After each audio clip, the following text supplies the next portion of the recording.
Кумтөр алтын кенин иштеткен Centera Gold Inc. ишканасы кошумча акция чыгарганы жатат. Буга чейин жогорку кеңеште аталган эмиссия боюнча чечим Кыргызстандын кызыкчылыгына дал келбестигин айтып, өкмөт сотко кайрылган болчу. Ушул Кумтөрдүн тегерегиндеги тема туурасында сөзүбүздү адис менен уланталык деп турабыз. 11 каналынын студиясында юрист, адист Жоомарт Жолдошов отурат. Кош келипсиз, Жоомарт мырза. Айтсаңыз, мына биз жогоруда Кыргыз өкмөтүнүн эмиссия маселеси боюнча Канада сотуна кайрылаарын айтып өттүк. Негизи бул чечимдин юридикалык жөнү барбы? Эми биздин өкмөт тарабынан болгон бул инициативанын канчалык деңгээлде жөнү бар экенин ошол жакта отурган бир топ юристтердин курамынан түзүлгөн бир негиз болсо керек. Себеби бизге коомчулукка жетпеген да маалыматтар бар. Эгерде ошол негиздүү маалыматтар болсо, албетте анын жөнү бар.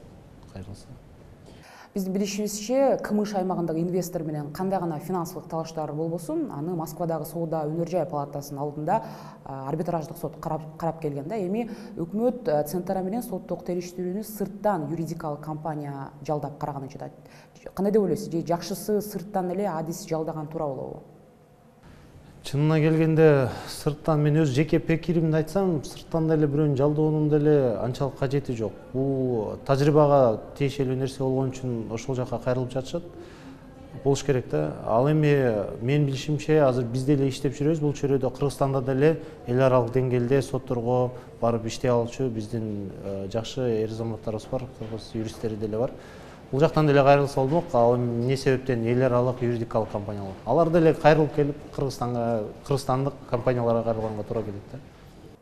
Айтсаңыз, буга чейин Кыргыз өкмөтү эл аралык арбитраждарда билсеңиз керек катар менен утулуп келаткан. Ошол эле мисал катары айта кетейин, Париждеги эл аралык арбитраж соту латвиялык ишкер Валерий Белокондун пайдасына $16,5 миллион төлөп берүүгө Кыргыз өкмөтү милдеттирген болчу.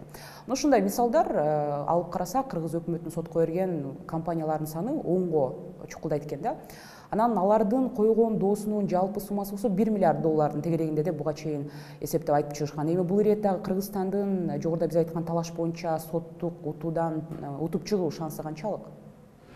Тилекке каршы сиз айтып аткан иштердин жөнү бар. Себеби бул эми сотко кайрылууда эң негизги басымды деген соттун аягында иш алып барууда эмес, ошол келишимдерди түзүүдө каралуучу нерселер да. Бул ошолорду түзүүлөрдүн алдындагы кеткен шалакылыктан келип чыккан аягынан. Албетте, эгерде келишим түзүлүп атканда биз тараптан, өкмөт тарабынан, Кыргызстан тарабынан алганда да жакшы бир экспертизаларды кылбай, ошол убакта Кыргызстандын кызыкчылыгын корголбой калган пункттар менен кете турган болсо, кийин кандай болгон күндө деле арбитраждан жеңилип калууга көптөгөн мүмкүнчүлүктөр болот. Себеби кандай бир шартта түзүлбөсүн келишим, ошол арбитражга барганда ошол жерде жаткан келишим менен жана ошол жердеги кагаз түрүндөгү далилдер менен гана бул иш алып барылат да. Ошон үчүн ошол өз убагында жакшы териштирилбей, келишимдер түзүлгөндө жакшы экспертизалар кылылбай калган айынан албетте өзүнүн арбитражга барганда жеңилүүгө алып келет. Эми азыркы учурдагы Centera боюнча кайрылуу боло турган болсо, мисалы бир эле арбитражга кайрылуу менен эле доо арыз менен бул чектелбейт да. Мунун өзүнүн процедуралары бар, ал жерден териштирүүлөрү бар. Кайрылган күндө дагы ошол эмне себептен кайрылып атат, жана кандай далилдер менен кайрылып атат, жана эмне деген талап болуп атат, ошолордун баары териштелет. Бул бир топ процесс, ошонун баардыгына байланыштуу. Мен оюмча биздин өкмөт деген бул чоң эле бир мындайча айтканда мекеме. Бул мекемеде деген канча деген юристтер бар. Кыргызстандын жалпы эле кыйын юристтердин баардыгын чакырып сүйлөшкөнгө деле мүмкүнчүлүгү бар. Эгерде тиешелүү деңгээлде даярданып, тиешелүү деңгээлде экспертиза кылып, ошого аракет жасаса, катышып, өз орду менен иш алып барса болот деп ойлойм.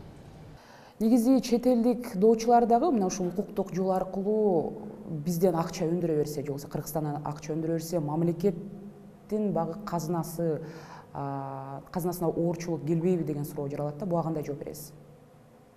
Мен азыр так айта албайм, жөнү бар, шансы бар депчи.